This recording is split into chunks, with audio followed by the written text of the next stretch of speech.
Bem, falar de dissídio coletivo é falar de conflitos coletivos, né? Então, nós sabemos que o Estado não pode tudo regular e que cada profissão e cada tipo de trabalho existe uma especificidade. E que somente os trabalhadores é que conseguem saber quais são as normas e quais são os regulamentos do trabalho que devem nortear aquela relação trabalho-capital. E, por conta disso, a Constituição Federal assegura a autonomia privada coletiva, né? Assegura que os trabalhadores possam se reunir em sindicatos, e aí há o direito sindical, o direito de fundar sindicatos, que os trabalhadores se reúnam em sindicatos e que os trabalhadores possam, com sua voz e voto, participar da fixação das suas próprias condições de trabalho.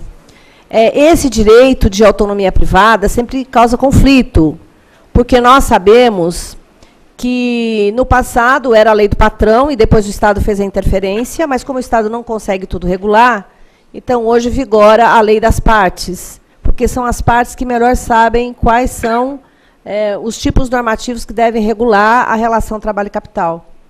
E nesse embate entre trabalho e capital, sempre surgem conflitos. E quais são as formas de solução desses conflitos, né? Nós temos as fórmulas extrajudiciais, que pode ser a negociação coletiva, e aqui há uma exortação à negociação coletiva. E hoje nós temos uma exortação muito grande da negociação coletiva pela Constituição Federal, e ainda alguns núcleos de conciliação. Eu vejo que aqui na OAB também existe aí uma comissão, né, sobre negociação, que é a melhor solução, a via mais adequada é a negociação coletiva. E a conciliação, a mediação e a arbitragem. Nós não temos muita prática na arbitragem, não temos a cultura de arbitragem, né?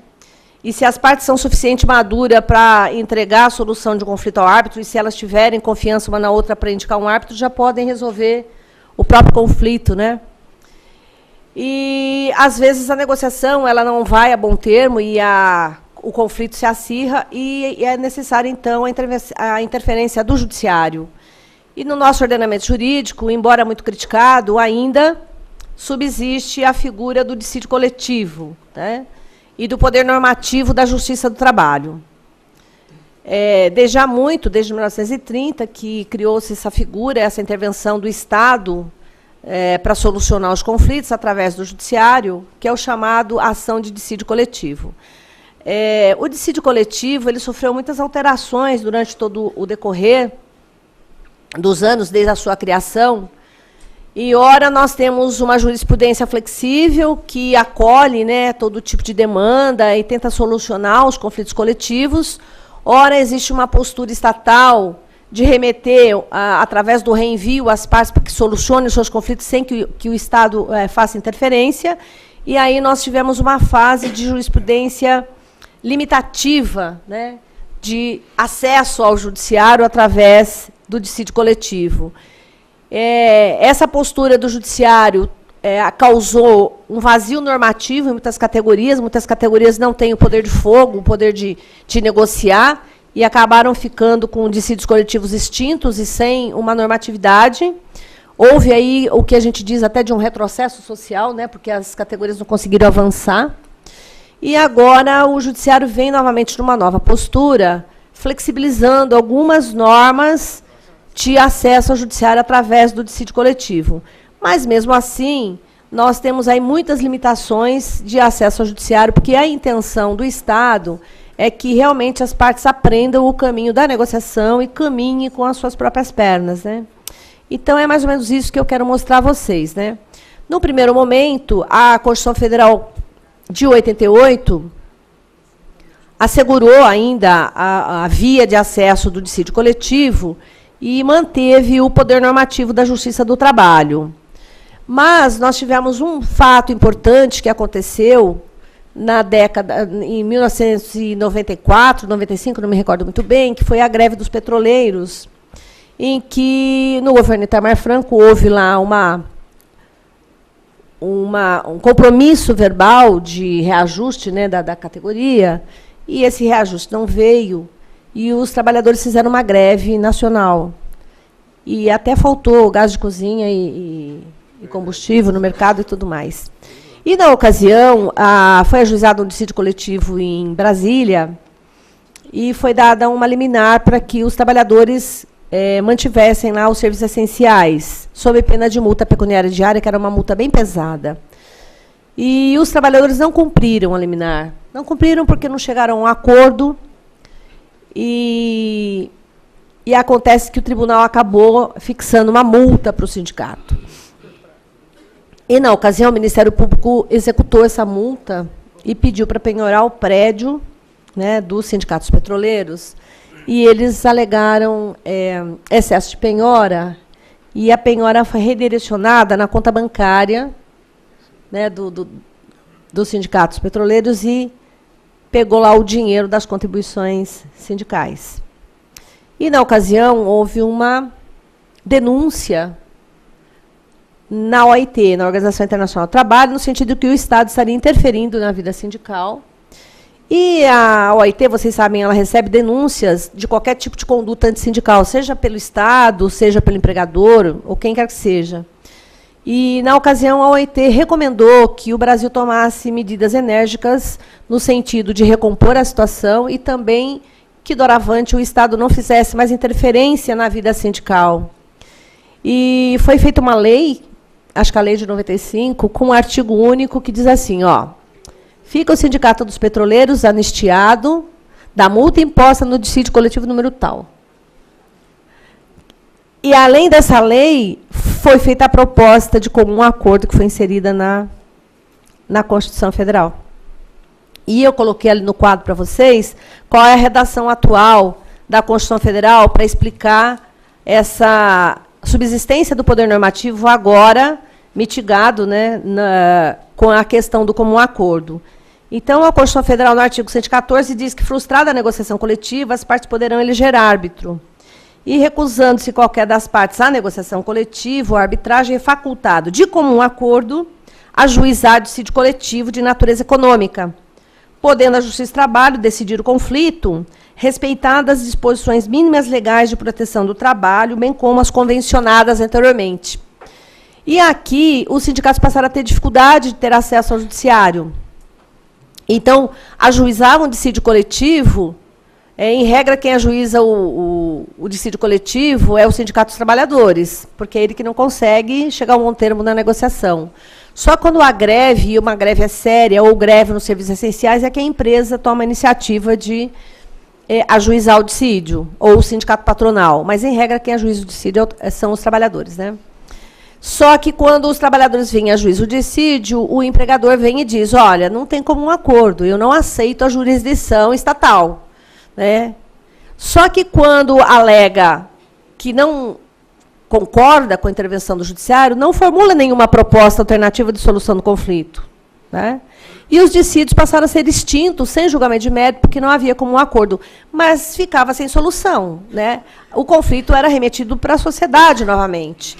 E, por conta disso, a jurisprudência foi se amoldando. Né? No sentido, primeiro, de que a expressão como acordo não significa necessariamente petição conjunta das partes. Né? Segundo, se a parte interessada não alegar a falta do comum acordo, então considera-se acordo tácito. Né? E tem uma corrente também dizendo que a expressão comum acordo seria inconstitucional. Então, essas foram as primeiras linhas jurisprudenciais acerca do tema.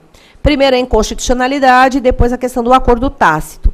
Com relação à inconstitucionalidade, desde cedo já foi refutada, dizendo que não era inconstitucional, e a jurisprudência já sedimentou, olha, a expressão comum acordo não é inconstitucional, não. Né?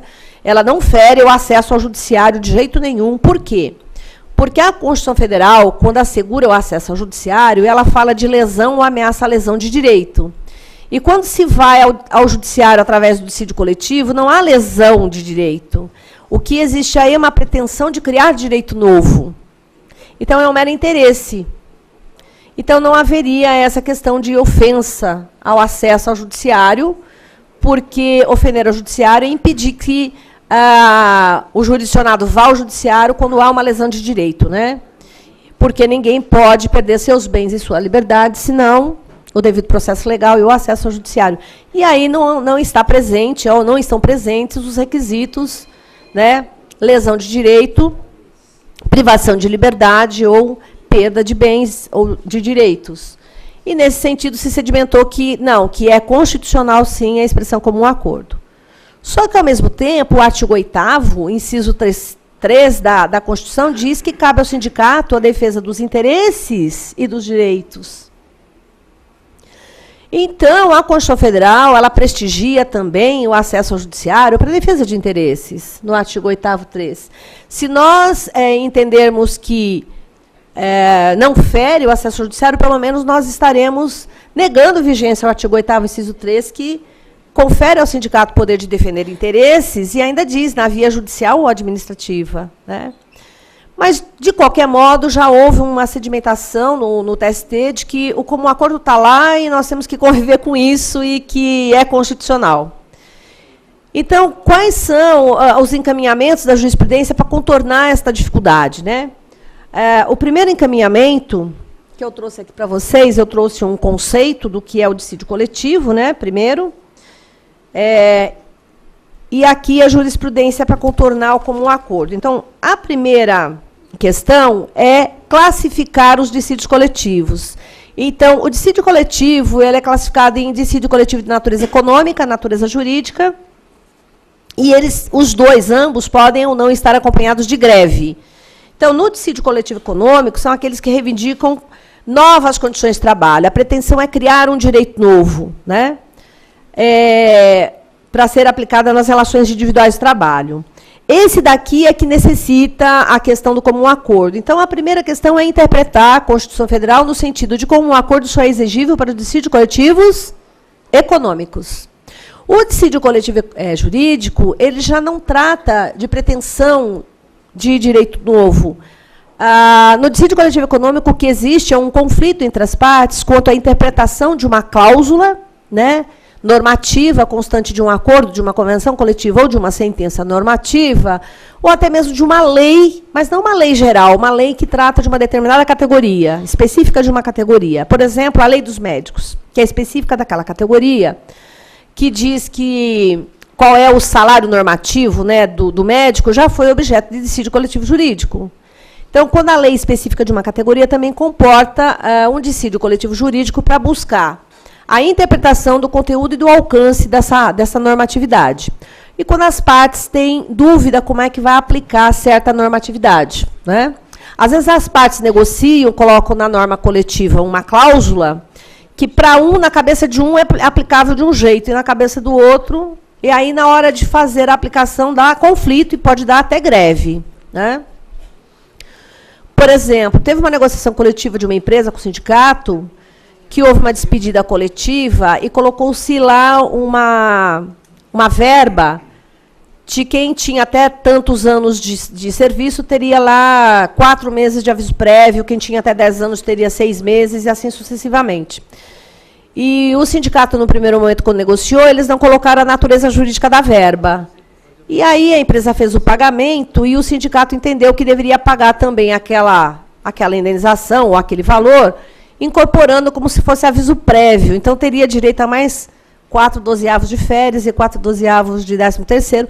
E a empresa, na hora que negociou, não entendeu que seria de natureza indenizatória. E aí deu um conflito, e deu greve, inclusive, entre as partes, e a empresa deixou de pagar o que estava pagando. Foi muito complicada a situação por conta dessa questão e acabou culminando num dissídio coletivo jurídico. Ora, esse daí não precisa de comum acordo, porque é uma espécie de lesão de direito concreto, né, ou questão interpretativa. Quando o dissídio é acompanhado de greve, também nós entendemos que não há necessariamente a exigibilidade de esgotar o comum acordo, porque a greve é um fato social que causa dano à sociedade, e aí nós já estamos diante de um direito difuso e coletivo, e que é necessário resolver o problema. Então, a greve, nós passaríamos por cima, vamos dizer assim, da exigência do comum acordo, quando é dissídio coletivo de greve. E, por conta disso, os sindicatos usam uma estratégia de não ficar em greve, mas ficar em estado de greve, né, para já contornar a dificuldade do comum acordo. E os tribunais aceitam isso normalmente, né? Então, uma coisa que não existia antes e agora existe é o estado de greve, né?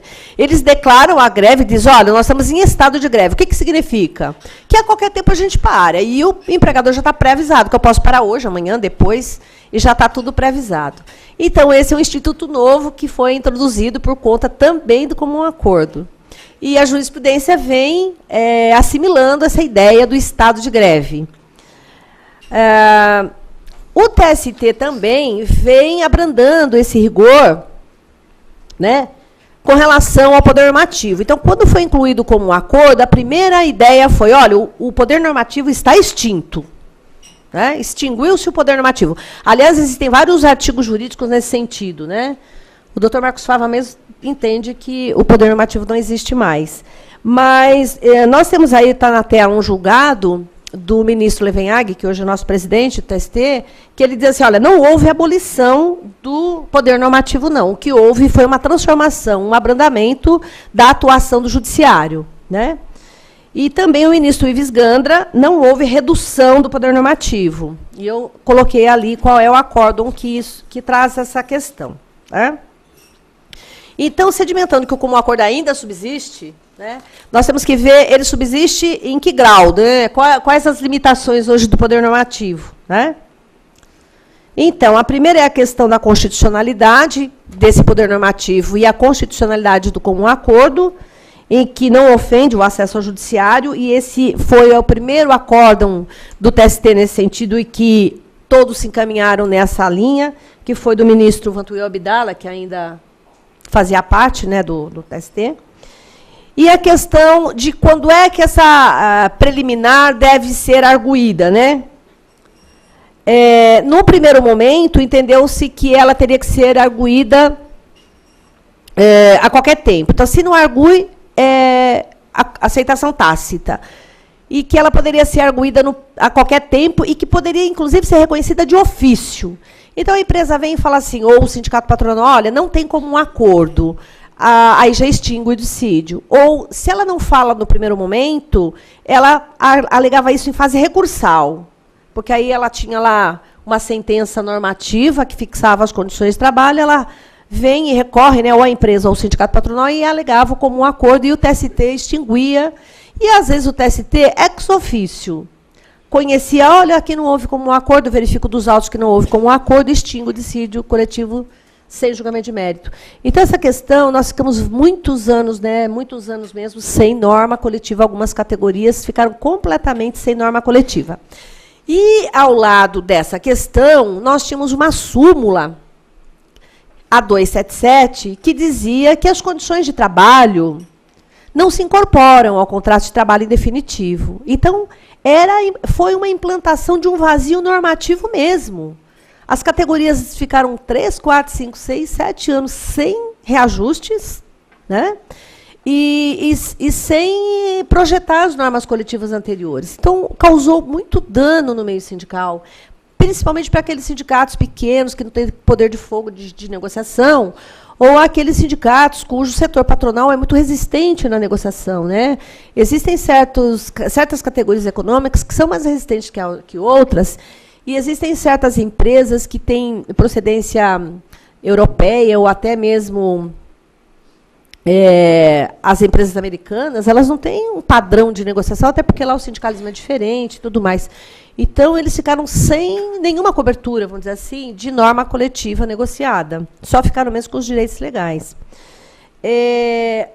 Aí, no primeiro momento, qual foi a linha de raciocínio da jurisprudência encampada pelo TST? De que só haveria extinção do processo se houvesse arguição formal. Então, como um acordo teria que ser expresso. Olha, eu não aceito como um acordo. E mais, tem que ser na primeira oportunidade, né? Sob pena de preclusão. E ainda, não pode ser ventilada em fase recursal. Tem que ser ventilada logo no início da lide, né? E também não pode ser reconhecida de ofício, né? Só mediante a arguição da parte. Então, no primeiro momento, essa preliminar ela é classificada como condição específica da ação de dissídio coletivo. ela poderia ser arguida a qualquer tempo, reconhecida de ofício. E agora não, agora ela tem que ser arguida na primeira oportunidade, sob pena de preclusão, e não pode ser conhecida de ofício. Então, de uma primeira classificação do comum acordo em um pressuposto de condição da ação, nós passamos para uma preliminar de mérito e não mais processual, porque envolve o mérito da questão, que não pode mais ser conhecida de ofício, né? E não é mais, então, uma condição da ação, e ela muda de figura, ela passa de objetiva para subjetiva, porque nós classificamos como uma preliminar objetiva, né? E agora é subjetiva. Tem que alegar, tem preclusão e não pode ser reconhecida de ofício, né?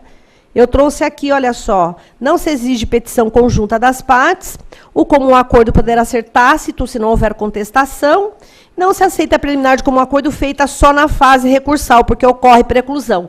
Então, eu fiz o apanhado da jurisprudência nesse sentido para encaminhar a ideia para vocês, como é que nós estamos enxergando como um acordo. E ainda, uma questão interessante, que nós começamos a trabalhar com a ideia da boa-fé, né, da questão da boa-fé objetiva, e que a falta do comum acordo deverá ser necessariamente levantada na contestação e devidamente fundamentada. Não basta a empresa ou o sindicato patronal chegar e falar assim, não tem comum acordo para ajuizar o dissídio. Tudo bem, não tem comum acordo? Qual o motivo? Por quê? Qual é a proposta alternativa? Como é que vocês pretendem solucionar o conflito? Porque também uma preliminar sem fundamentação não deve subsistir. Então, nós começamos também a exigir, quando alega a falta do comum acordo, que ela seja devidamente fundamentada. Qual é o fundamento? Né? E já que o judiciário não pode interferir, qual é a solução que as partes vão dar ao conflito? Porque não pode o judiciário jogar o conflito de volta para a sociedade sem solucionar, né, sob pena do caos. Até porque a própria Constituição Federal, no preâmbulo da Constituição Federal, ela privilegia a solução pacífica das controvérsias. E o Estado Democrático de Direito tem essa missão de sedimentar a paz social. Essa é a instrumentalização do direito, é para isso, né, para buscar a paz social. Então, nós não podemos coadunar com essa ideia de devolver o conflito para a sociedade. E tem um voto interessante do relator Valmir de Oliveira, embora ele não tenha sido publicado por conta de um acordo posterior, que ele diz lá no voto que a Constituição não protege aqueles que se recusam à negociação ou que, sem justificativa, mantêm um comportamento contraditório, infringindo a cláusula da boa-fé, né? Então, alegar a falta de comum acordo por alegar, sem fundamentar e sem uma proposta alternativa, fere a razoabilidade e a boa-fé, né? Então, eu queria trazer isso para vocês. Uma outra questão que a jurisprudência, num primeiro momento, fechou as portas do judiciário, vamos dizer assim, para o poder normativo, foi a questão da legitimidade, né? Entende-se que o dissídio coletivo ele é uma prerrogativa dos sindicatos, e quando não há sindicato, né, a federação e a confederação está aí também legitimada a ajuizar o dissídio coletivo. E também defere-se à empresa o poder de ajuizar dissídio coletivo. Mas nós temos algumas questões que, por exemplo, o sindicato que fomenta a greve, o Tribunal Superior passou a entender que aquele sindicato que fomenta a greve não tem legitimidade para ajuizar dissídio coletivo para declarar a greve legal ou ilegal que ele mesmo fomentou. Ora, se ele fomentou a greve, ele tem que entender que é legal, ele não tem que vir e pedir se é legal ou ilegal. E aí, essa orientação jurisprudencial também acabou extinguindo dissídios coletivos e deixando as partes sem solução. Eu me lembro até que foi feito um simpósio da OAB Federal, lá em Minas, não foi, doutor César? Para discutir justamente essa... Hã? Foi lá em Minas, né? Justamente convidando os ministros do TST para discutir essa questão, como é que pode coartar o direito do sindicato de vir ao judiciário para declarar se a greve é abusiva ou não. Por quê? É necessário, porque a greve abusiva ela surte efeitos no contrato de trabalho. E se não houver essa declaração formal do judiciário, o trabalhador pode ser despedido por falta grave, né? por entender que se a greve é ilegal, então eu posso despedir por falta grave. E isso remete a um controle a posteriori, quer dizer, o judiciário só entra para controlar a despedida depois que já foi despedido. E, na verdade, o que nós queremos é o dissídio coletivo para declarar se a greve é legal ou não, num controle a priori, porque se eu digo que é legal, aí eu não evito, né, vamos dizer assim, as despedidas por falta grave. Então, há, sim, um interesse jurídico do sindicato de proteger a categoria, numa declaração a priori, para fazer um controle a priori e evitar as despedidas, e evitar um conflito maior e um abarrotamento do judiciário. Então, existe toda essa questão que não foi enxergada quando fizeram a OJ, que proibia o sindicato de entrar com ação de dissídio coletivo de greve para declarar se a greve era abusiva ou não, de greve que ele próprio fomentou, né? Quer dizer, a empresa pode entrar com essa ação, mas o sindicato não poderia.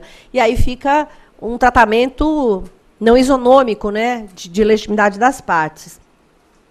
Uma outra questão que nós discutimos é que a CLT ela é antiga e ela permite que o presidente do tribunal, ex officio, instaure dissídio coletivo, né?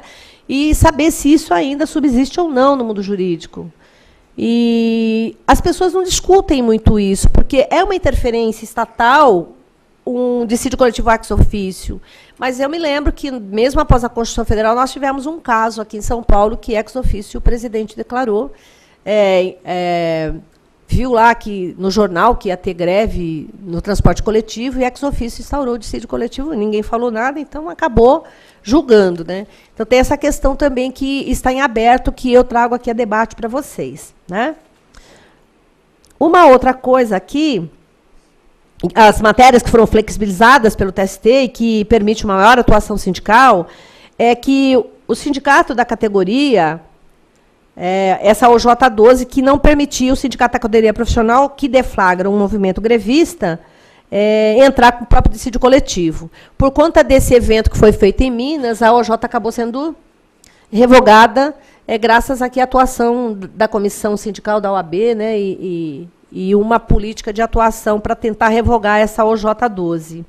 E qual é o entendimento atual hoje, né? Que as partes diretamente interessadas e materialmente envolvidas no conflito, e bem como a empresa e os sindicatos trabalhadores, têm sim legitimidade para o dissídio coletivo de greve. E que a legitimidade também não é exclusiva só do Ministério Público, porque também nós tínhamos uma jurisprudência limitativa que entendia que, quando tinha greve, só o Ministério Público poderia ajuizar essa ação para resolver a greve, e não os sindicatos.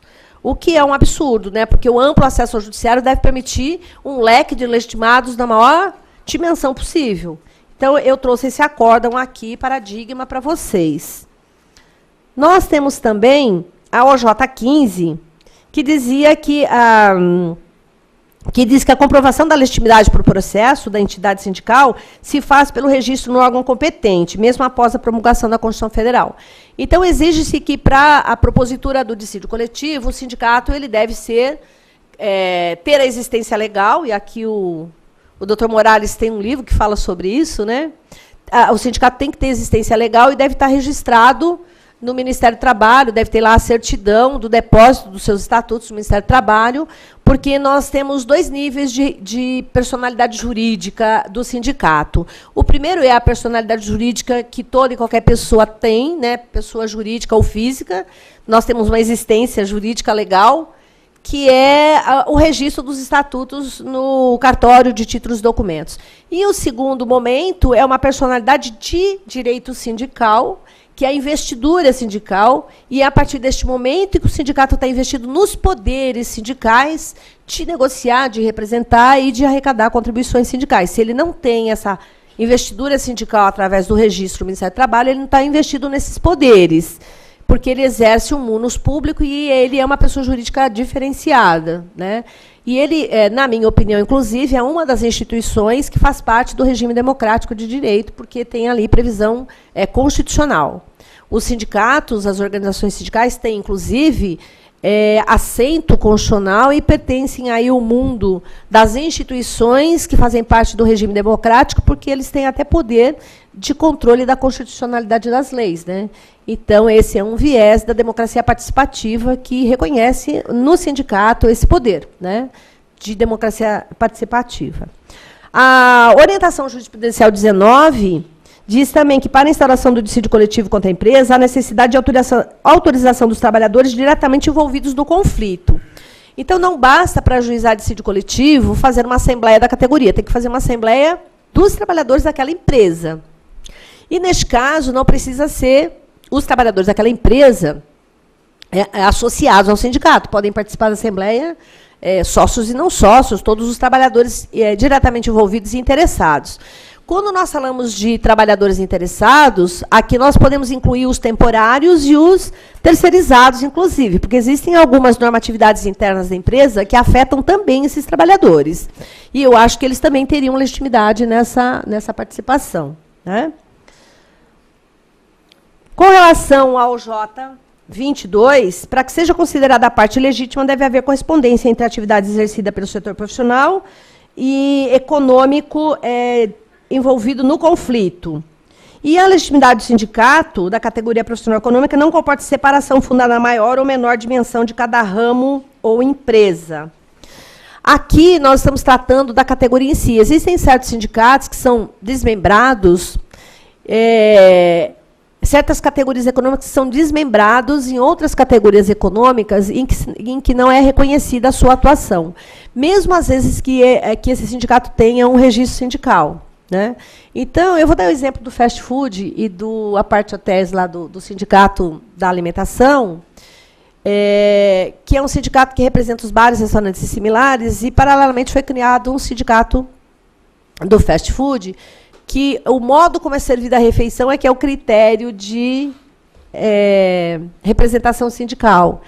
Então, às vezes, embora ele tenha sido reconhecido, né, judicialmente, para fins de dissídio coletivo, às vezes, o próprio tribunal não reconhece essa representatividade, né? E tem essas duas orientações jurisprudenciais, né, a 22 e a 23. Nós temos ainda a questão do interesse de agir, algumas orientações jurisprudenciais que são limitativas, né? Nós tínhamos a OJ1, que dizia que, em razão da existência de ação de cumprimento, proibia a utilização da greve como meio de compelir o cumprimento da norma coletiva. Então, era assim, o tribunal julgava o dissídio coletivo, fixava uma sentença normativa, e o sindicato ajuizava fazia uma greve para que a sentença normativa fosse cumprida. Ou então o sindicato acabava de negociar, né, uma norma coletiva e o empregador não cumpria e ele fazia uma greve para forçar o cumprimento da norma coletiva. E os tribunais passaram a entender que esse não era o caminho correto, que tinha que ajuizar uma ação de cumprimento. E fez essa orientação aqui, número 1. Por conta daquele evento que foi feito lá, houve também uma diretriz no sentido de que estaria aqui coartando o direito de greve e que a greve é um fato social e que, às vezes, nem o sindicato consegue reprimir os trabalhadores. Os trabalhadores, às vezes, fazem greve sem o sindicato saber, né? E o sindicato corre atrás depois para articular juridicamente a questão, que é o que nós chamamos de greve selvagem, que é uma greve que não tem direção, né? Aí os trabalhadores se viram, fazem a greve, aí o sindicato é que corre atrás. Então, não tem como coartar um fato social. E essa OJ acabou sendo cancelada. Então, eu estou mostrando o que a vocês? Que o TST, no primeiro momento, foi limitando o direito sindical e que agora ele está flexibilizando. Mas nós temos muito mais a flexibilizar, porque ainda existe, ou existem muitas limitações, né? Assim como nós falamos de flexibilização do direito do trabalho, nós temos que começar a falar sobre flexibilização do direito coletivo do trabalho, né? No mesmo sentido. Por quê? Porque o direito coletivo é o contraponto do capital. É através do direito coletivo que nós fazemos o contraponto do capital, não é? E conseguimos inserir a dimensão social no mundo do capital, através das reivindicações pelas coletividades. Nós temos aqui, quanto à possibilidade jurídica do pedido, também é o J5 que proíbe o dissídio coletivo dos servidores públicos. Então, essa questão dos servidores públicos é uma questão que ainda não está resolvida, embora o Estado brasileiro tenha ratificado a Convenção 151 da OIT, no sentido de que a possibilidade de sindicalismo ou sindicalização dos servidores públicos, na verdade, eles não conseguem fazer greve, porque não tem aí uma justiça especialmente delineada para resolver o conflito coletivo deles, né? E nós tivemos até acho que é dos carcereiros, não é? Que era estatutário.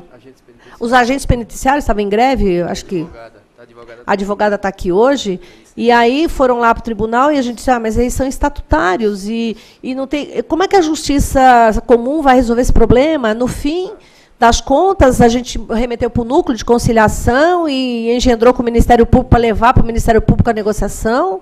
E na parte extrajudicial lá de negociação com o Ministério Público acabou resolvendo o problema, né?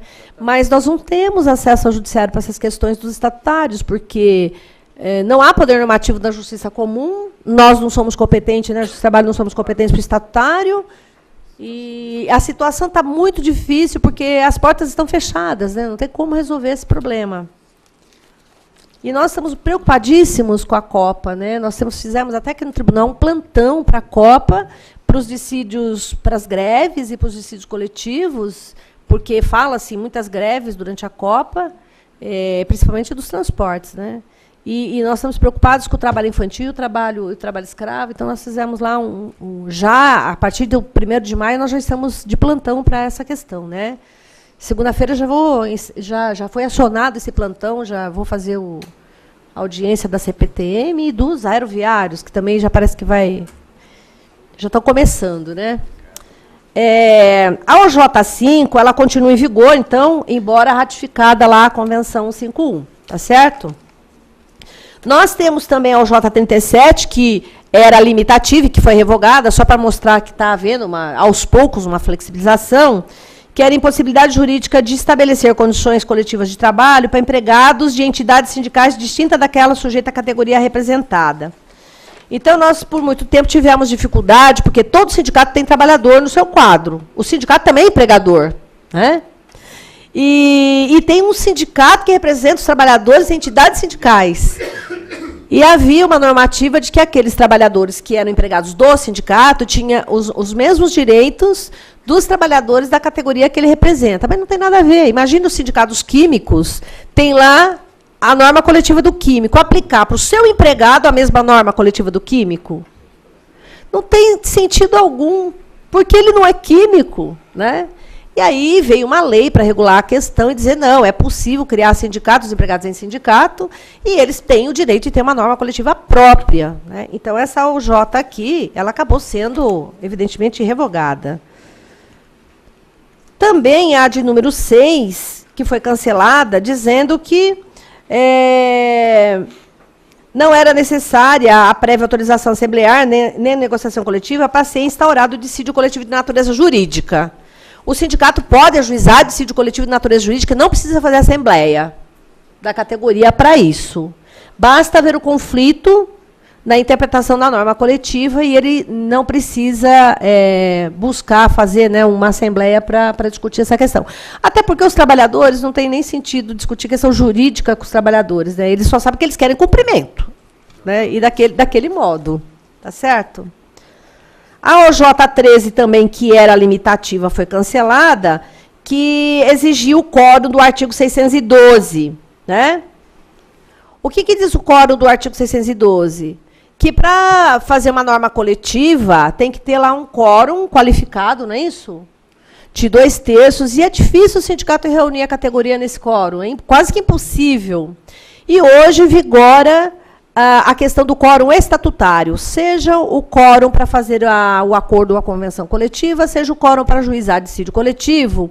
O quórum que nós vamos aplicar, e o judiciário vem aplicando, é o quórum estatutário, aquele previsto no estatuto do sindicato. Né? A única questão aí é que o quórum do estatuto do sindicato, às vezes, é por maioria simples, ou seja, a maioria dos presentes.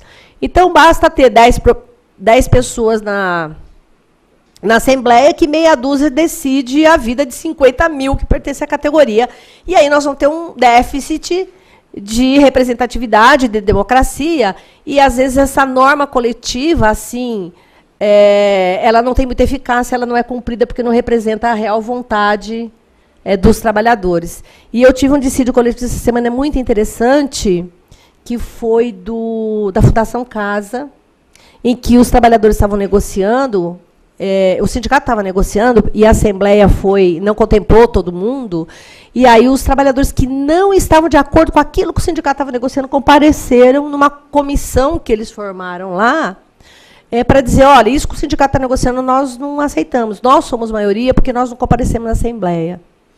E aí o que aconteceu? Suspendeu o dissídio, foi para o núcleo, e agora nós estamos ouvindo essa comissão de trabalhadores, o doutor Francisco já fez 4, acho que audiências com eles, para poder fazer os acertos, para ver o que realmente eles querem. Então, a assembleia foi feita, o sindicato ajuizou uma ação, mas aquilo não estava representando a vontade da maioria, então teve que fazer uma recomposição da vontade da maioria, entendeu? E a gente está ouvindo lá agora os trabalhadores e tudo mais. Então, esse núcleo que nós criamos aqui em São Paulo está muito legal, porque a gente está resolvendo o conflito pela raiz, né? E tentando fazer os acertos para que todo mundo saia satisfeito e que aquela norma coletiva que venha a ser engendrada entre as partes, ela tenha efetivamente uma eficácia. Eu estou com um dissídio coletivo aí, que tem greve, e tem 3 sindicatos que se julgam representantes. E nós vamos ter que sair um acordo ali, independentemente da briga da representação. Então, nós estamos primeiro acertando que os sindicatos aceitem o acordo e que discutam a representatividade depois.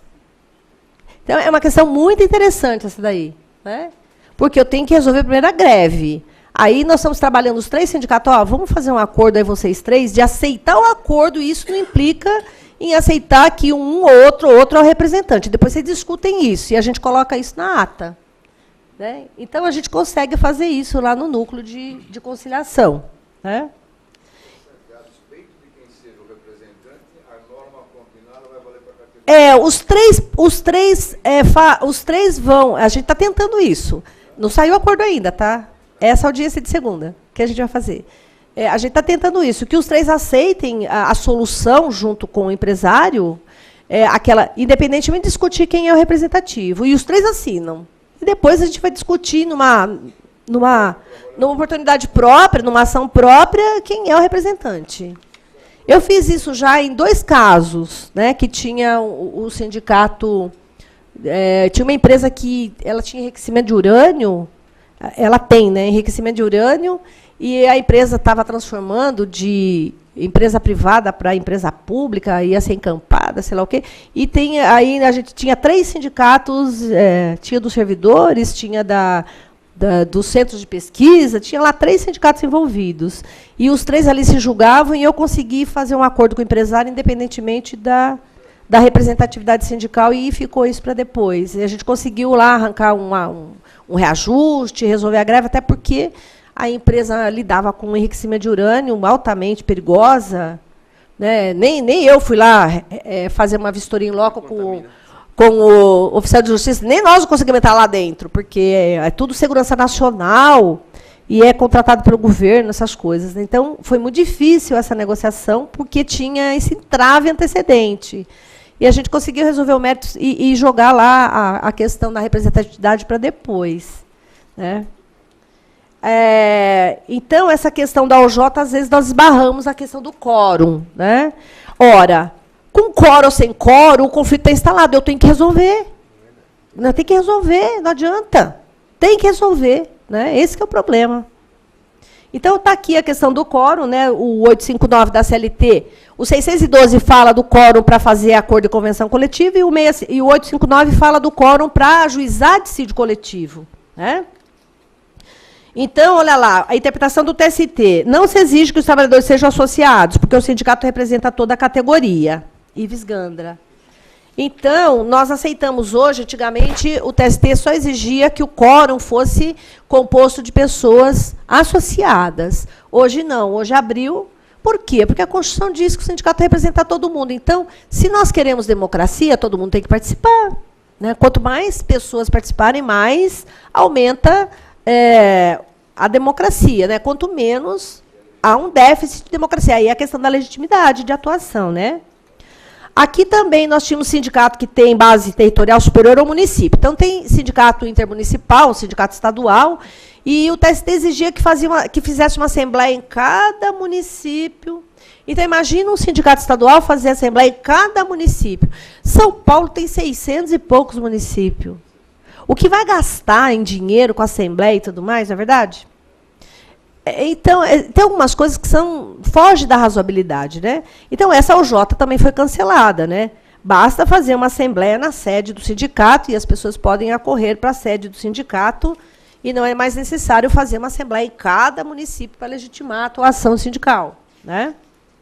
Então, a OJ 21 também foi revogada, mas ainda nós continuamos, o TST continua exigindo que o quórum seja substancioso, que o quórum não seja inexpressivo, né? E aqui a gente usa o critério da razoabilidade, tudo bem? Eu não posso ter um quórum que aprova lá condições de trabalho e vá para o dissídio coletivo com meia dúzia de trabalhadores, aí a gente pergunta assim, qual é o número de associados ou qual é o número de representados na categoria? Ah, 50 mil. Então, a gente tem que ter um critério de razoabilidade, né?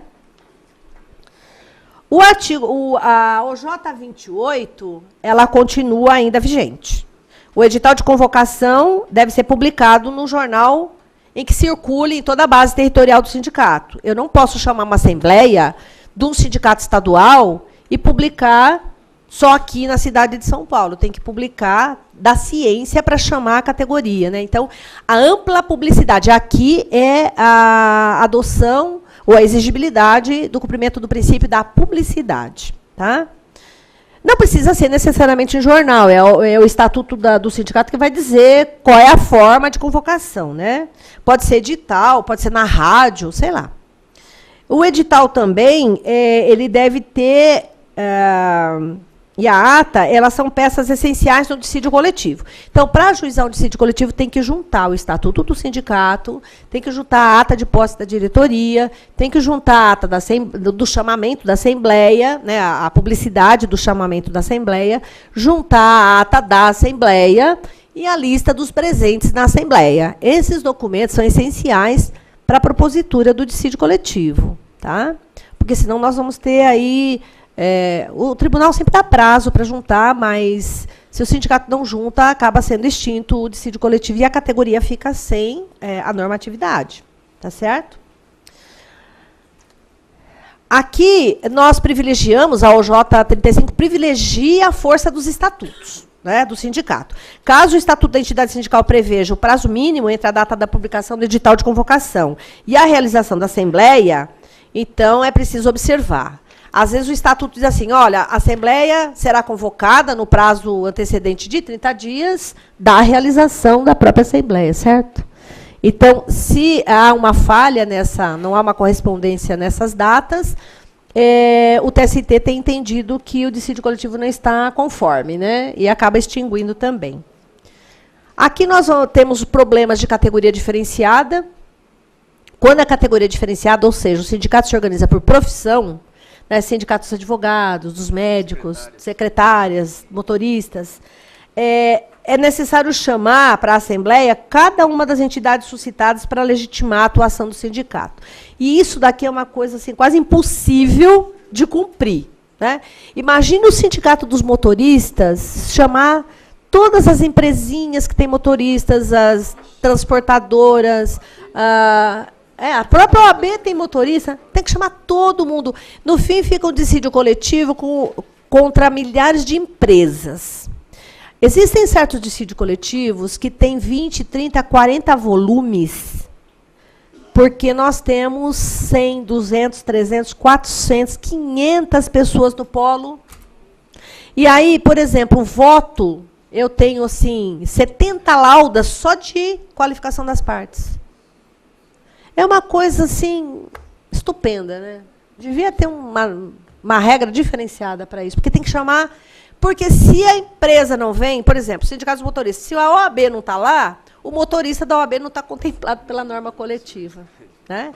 Mas é assim que funciona, né? Ó, se a categoria diferenciada é necessária a presença na Assembleia dos empregados de cada uma das entidades suscitadas para legitimar a atuação. Então, além de chamar a OAB, né, no polo, o sindicato tem que chamar o motorista da OAB para participar da Assembleia. É difícil. Não tem, né? É impossível. Com relação ao dever de fundamentar as cláusulas, Toda vez que o sindicato entra com dissídio coletivo e ele pede lá reajuste, cesta básica, plano de saúde, ele tem que fundamentar o porquê que ele quer aquilo lá. Às vezes são cláusulas antigas que já vêm, né, sendo repetida na categoria. Basta dizer, olha, é mera renovação da cláusula, que já está nos usos e costumes, e pode até articular com a vedação do retrocesso social, que deve ser mantida e tudo mais. Mas, às vezes, é cláusula nova. Então, por exemplo, eu vou pedir uma estabilidade pré-aposentação, ou uma estabilidade, ou um aviso prévio proporcional à idade, não ao tempo de serviço. Então, aqueles que têm mais de 45 anos, que têm mais dificuldade de arrumar emprego, teriam um aviso prévio de 4 meses, vai. Ora, se tem essa cláusula nova, tem que justificar o porquê, socialmente falando, o porquê dessa cláusula. Então, ela deve ser devidamente fundamentada. E o TST continua exigindo isso, né? Que a ata da Assembleia de Trabalhadores que legitima a atuação deve registrar, obrigatoriamente, a pauta de reivindicação. Então, na ata, tem que dizer, olha, a Assembleia discutiu, cláusula 1, reajuste, cláusula 2, plano de saúde. Tem que escrever na ata que foi discutido, que foi aprovado, ou que não foi aprovado, se foi aprovado por maioria. Tem que escrever. Eles exigem isso. Por que isso? Para mostrar que realmente teve Assembleia que foi discutida. Porque é muito comum vir uma ata da Assembleia pelada, que a gente fala, né, sem nada, e a pauta junta separadamente, mas aquilo não foi discutido com o trabalhador. Né, não teve discussão. Né, e depois isso dá confusão. Né. Tem que colocar os detalhes. E aqui também é pressuposto da ação coletiva que as cláusulas sejam fundamentadas uma a uma, né? Nós tínhamos antes uma instrução normativa, número 4, mas que ela foi revogada, mas tal obrigação continua a existir, de fundamentar cada cláusula. E essa obrigação hoje está prevista em lei, inclusive. Antes estava na instrução normativa, hoje está na lei. Tem uma lei que é a 10.192 de 2001, que trata de... Ela trata de vários assuntos e trata desse também, que trata desse dever de fundamentação. E essa lei hoje é a salvação da nossa pátria, e eu vou explicar depois o porquê. Porque através dessa lei a gente conseguiu contornar a dificuldade da exigibilidade do comum acordo. Tá? Depois eu explico. O precedente 37 também da seção de dissídio coletivo TST diz que no dissídio coletivo só será julgada a cláusula que esteja fundamentada. Né? Se não tiver fundamentação, elas não serão julgadas. A questão da negociação prévia, eu já vou terminar. Eu tenho até às 11, né, para falar. Estou correndo um pouco por causa disso. A OJ 11 considera abusiva a greve realizada sem que as partes tenham tentado diretamente a negociação coletiva. E aqui, a esgotamento da negociação coletiva é um pressuposto para ajuizar o dissídio coletivo. E o que, na verdade, a gente considera esgotamento da negociação coletiva? Ora, o sindicato tem que sentar e conversar com a empresa e haver uma resistência, uma dificuldade, e aí sim, depois ajuizar o dissídio. O que acontece na prática é que o sindicato manda uma cartinha para a empresa dizendo, vamos negociar, e a empresa amassa e joga no lixo e não responde. E faz isso o tempo todo. Né? Mas o sindicato tem que mandar uma cartinha via R, mostrar que está provocando essa negociação, que está tendo um descaso, até uma falta de boa-fé objetiva da empresa. Pode o sindicato ir até a Secretaria de Relações de Trabalho e pedir lá uma mesa redonda, que a gente chama, convoca a empresa também não comparece, aí mostra que há essa resistência.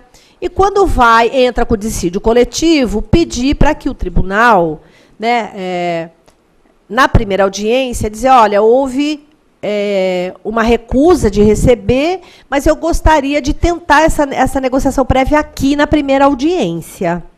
Por quê? Porque aí a gente considera esgotada a negociação coletiva, mesmo em sede judicial. Né? Não precisa ser necessariamente lá fora, né, extrajudicial. E agora, aqui em São Paulo, nós criamos um núcleo de conciliação e mediação. O CNJ determinou que todos os tribunais tenham núcleos de conciliação para conciliar as ações trabalhistas em geral. Né? E quando foi feita essa normativa, eles pediram para eu fazer a normativa do núcleo de conciliação, e aí me veio a ideia de puxar um núcleo dos coletivos, né? O Tribunal de São Paulo é o único que tem. Aí me veio a ideia e eu conversei com as pessoas, conversei com o presidente na época, e ele falou, não, é interessante a ideia. Então, nós criamos um núcleo de conciliação dos conflitos individuais, das ações que já estão ajuizadas, e o núcleo dos coletivos. E esse núcleo dos coletivos, ele é bem amplo, e talvez vocês não conheçam, mas, além das greves que a gente lá acolhe e senta para negociar, e os dissídios coletivos, nós puxamos também as ações coletivas em geral. Então, nós puxamos para lá as ações civis públicas, né? Já fiz vários acordos de ação civil pública de trabalho escravo, tal, e agora a gente está pensando em puxar as ações de disputa intersindical. E quem pode pedir? Qualquer uma das partes que figura na ação, e o Ministério Público pode pedir que remeta para o núcleo. Aí vem para o núcleo e a gente senta com mais vagar e tenta negociar. E é uma negociação que não é rápida, igual uma audiência que dura lá 10, 15 minutos. Se for necessário, a gente senta várias vezes, né? Eu tive um conflito grande com os portuários e eu sentei 12 audiências com eles. E a gente foi negociando uma coisinha por dia, né? E tirando da frente até... E, no fim, o dissídio foi extinto por falta de objeto, porque tudo foi solucionado. E ainda era um dissídio que o Ministério Público havia ajuizado. E a gente teve que negociar com todos os sindicatos e mais o Ministério Público. Então, foram várias tentativas negociais sem pressa, né? E ali também a gente faz um acordo, do próprio comum acordo. Vamos supor que eles não queiram negociar, mas querem que o tribunal julgue. Então, a gente tenta negociar ou comum acordo, para contornar a dificuldade do comum acordo. Né? Que aí, se as partes são de comum acordo que o tribunal julgue, a gente tenta tirar esse comum acordo lá no núcleo. Né? Se a gente não conseguir resolver o próprio problema, que pelo menos as partes consintam que o judiciário julgue e a gente contorna a questão do comum acordo. Então, está muito legal essa atuação do tribunal, porque nós estamos tendo, assim, estatisticamente, 90% de acordo de todos os dissídios que são ajuizados. E dos 90% de acordos, de todos os dissídios ajuizados, 70% acaba em desistência do dissídio, porque as partes fazem um acordo e depositam lá no sistema mediador. Né? Nem querem que o tribunal homologue. E fica bom para a categoria, porque não fica assim, um ajuizou dissídio contra o outro. Né?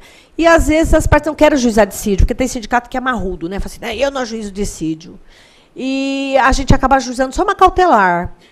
Ajuiza uma cautelar de conflito para fixar um mínimo indispensável dos trabalhadores ou qualquer coisa assim. E, na cautelar, eles fazem o acordo, a gente extingue a cautelar e eles fazem o acordo fora do judiciário.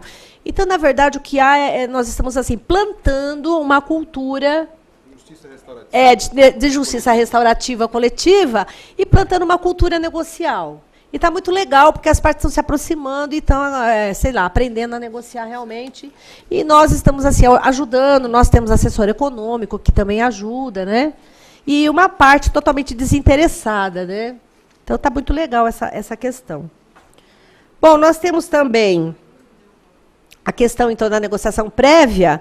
A OJ 11 ainda está subsistente. Ela exige que tenha negociação prévia.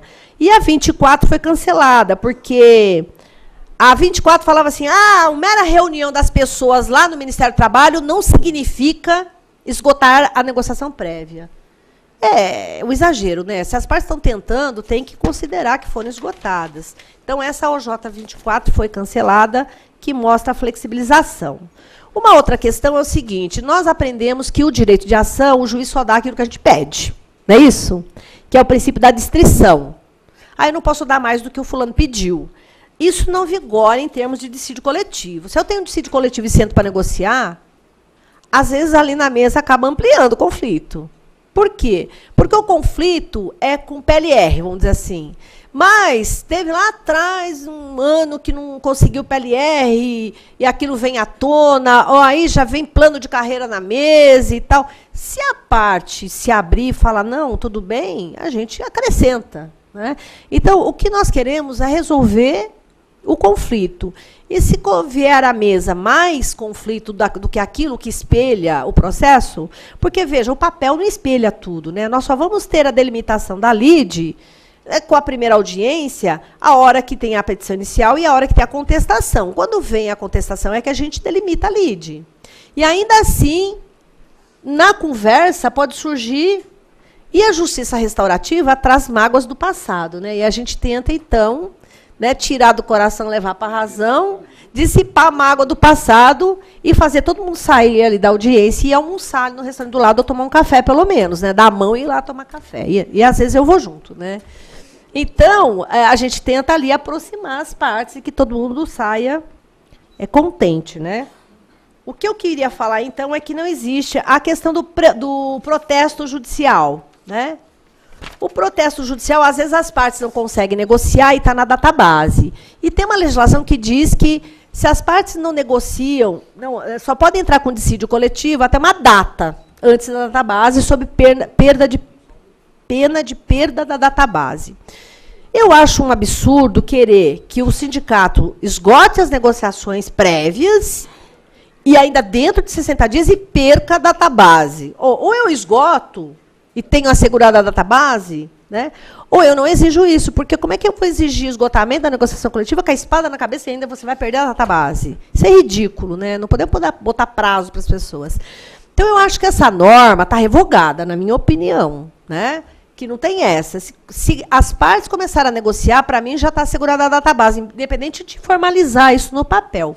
Mas, às vezes, eles começam a negociar e falam, vamos assegurar a database? E escreve isso lá na ata. Mas, às vezes, não escreve. Então, o sindicato fica inseguro. Será que eu vou conseguir assegurar a database ou não? E ele ajuiza um protesto judicial, né? O protesto judicial continua, né, assegurando a database. Então, é uma fórmula, é uma ação cautelar que a gente recomenda que os sindicatos continuem ajuizando até para assegurar a database, né? Agora, o que eu queria falar das novidades, que nem está nessa apresentação, e que a gente vem praticando aqui, e eu trouxe mais a posição nos slides do TST. O que eu quero dizer para vocês da posição agora do nosso tribunal, que vocês são aqui da região, com relação ao comum acordo. Então, nós temos um núcleo que tenta fazer um acordo com relação ao comum acordo. Caso as partes não tenham essa disponibilidade ou essa disposição, o dissídio coletivo corre normalmente. Então, o que nós estamos entendendo? Que a falta do comum acordo não é causa de extinção do processo sem julgamento do mérito. O que a falta do comum acordo causa é apenas a inibição do judiciário de fixar cláusulas novas. Porque eu não posso fixar cláusulas novas. E por que nós não podemos, né? Porque a Constituição Federal, no artigo 114, o que ela diz? Diz que faculta as mesmas de comum acordo ajuizar dissídio coletivo, podendo a Justiça do Trabalho decidir o conflito. Então, ela permite que, mesmo que não haja comum acordo, o tribunal resolva o conflito. Agora, de que forma? Ora, respeitadas as disposições mínimas legais de proteção ao trabalho, bem como as convencionadas anteriormente. Então, o entendimento é o seguinte: a falta do comum acordo não implica necessariamente a extinção da ação de dissídio coletivo sem julgamento do mérito. Apenas impede o tribunal de fixar cláusulas novas.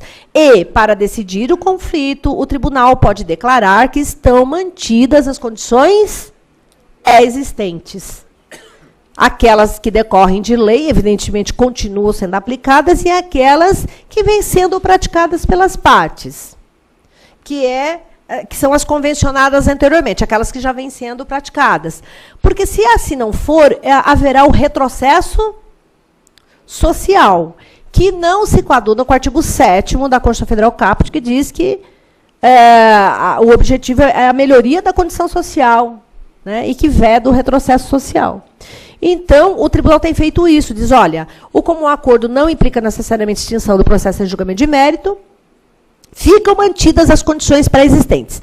Se as condições pré-existentes são aquelas constantes de acordo e convenção coletiva, nós aplicamos a súmula 277, agora remodelada, que diz o quê?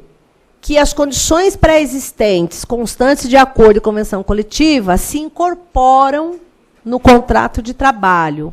Se incorpora em definitivo? Não. Se incorpora até que as partes resolvam mudar. E aí foi adotada a teoria da aderência por revogação. Aquelas cláusulas são mantidas até que as partes revoguem. Tudo bem? E olha como é substancial a mudança. Antes, a súmula 277 tinha outra redação. Ela dizia assim, a sentença normativa, ela não falava de acordo com convenção, ela falava de sentença normativa. Ela fala assim, a sentença normativa não se incorpora, né? As condições da sentença normativa não se incorporam em definitivo nos contratos de trabalho. Agora ela vem e ela não fala mais da sentença, ela fala do acordo e da convenção, e ela não fala que não incorpora, ela fala que incorpora. A doutrina vem e fala assim, olha, mas o artigo 613 da CLT diz que o acordo e a convenção coletiva tem um prazo máximo de vigência de 2 anos. Então, essa súmula está afrontando o artigo 613. Ela não está tratando da vigência. Ela não está tratando da vigência, ela está tratando da eficácia. Ela está revogada? Cessou a norma, cessou a vigência? A vigência cessou, mas a eficácia... não. Tá? Então, a ultratividade da norma não é a ultratividade com relação à vigência, mas sim com relação a... Então, essa que foi a mudança, que é o pulo do gato. Nós saímos da teoria da aderência pela vigência para a teoria da aderência pela revogação. E isso implica mudar da vigência para a eficácia. Então, houve essa mudança substancial. Então, aí, tudo bem, doutora. O tribunal vem e fala, ficam mantidas as condições pré-existentes. Ótimo. E com relação ao reajuste? Vão manter o mesmo reajuste da norma coletiva passada? Aí é que está a questão interessante que vem e entra a lei 10.192 de 2001. O que diz essa lei? Vocês peguem essa lei, que ela trata do plano real, né? Ela vem e diz assim, olha... Artigo 9º, 10, 11, 12 e 13. São esses os artigos que vocês têm que ler. O artigo 9, 10, 11, 12 e 13 diz assim, ó. Constitui direito dos trabalhadores o reajuste na database pelo índice do INPC. Ora, se tem uma lei que garante o reajuste na database, eu não estou exercendo o poder normativo, eu estou aplicando a lei ao caso concreto, eu não estou exercendo o poder normativo. Então, a gente faz isso. A gente diz, olha, não tem como um acordo, estou mantendo as condições pré-existentes, não posso criar cláusula nova. Mas, com relação ao reajuste, a lei garante. Então, aqui eu não estou no exercício do poder normativo, eu estou aplicando a lei ao caso concreto. E nós damos o reajuste, fazemos lá a conta. Não podemos atrelar o reajuste a índices de preço, porque existe também uma norma que proíbe. Então, a gente não pega exatamente o FIP do IBGE, nem nada. Se o FIP for 2,7, a gente dá para 2,6, vai, ou 2,6,5, que é para não ficar idêntico e dizer que... Aí a gente, por arbitramento, né, aplica essa questão, porque entende que a lei manda aplicar o índice do NPC, mas esse índice já era, né? Então, a gente pega esse artigo e conjuga com o 766 da CLT. O que diz o 766 da CLT? Que a falta de ajuste de salário, o juiz usará a equidade e fixará o justo salário para o trabalhador, e uma justa remuneração para o trabalhador e que seja um justo remuneração pela empresa. Conjuga, aplica a lei ao caso concreto e aplica também a teoria da cláusula rebus sic stantibus, que tem um artigo na CLT que fala também da cláusula rebus sic stantibus, que as coisas devem permanecer como estão, enquanto as bases do pactuado continuarem como estão. Mas já que tem aí uma inflação, a gente tem que reajustar. E ipso iure, quer dizer, decorrente do próprio direito, se eu reajusto o salário, todas as demais cláusulas econômicas que estão com base no salário são reajustados. Então, se eu tenho a cesta básica, o ticket, né? O ticket é R$ 8,00, ipso iure, quer dizer, decorre de pleno direito, não é nós que estamos dando, é de pleno direito o ticket estará reajustado. E, por incrível que pareça, o TST não está reformando nossas decisões. Por quê? Porque nós estamos aplicando as normas preexistentes à súmula 277. Se a norma preexistente é a sentença normativa, nós aplicamos o PN 120, que o próprio TST criou, né, que projeta as condições de trabalho preexistente mais 4 anos. Aí, se daqui 4 anos eles não conseguem negociar, eles voltam mais 4 anos e mais 4 anos. Né? A gente faz isso. E reajusta pela Lei 10.192 de 2001. Os recursos, às vezes, não têm condição de subir, porque nós estamos aplicando o PN e a súmula, nós estamos julgando de acordo com a súmula e de acordo com a lei. A única coisa que eles estão reformando é se a gente está atrelando, né? Se nós estamos atrelando o reajuste a algum índice, eles estão reformando. E, às vezes, a empresa pede suspensão de alguma cláusula e eles suspendem, dão um efeito suspensivo em alguma cláusula até julgar o dissídio, né?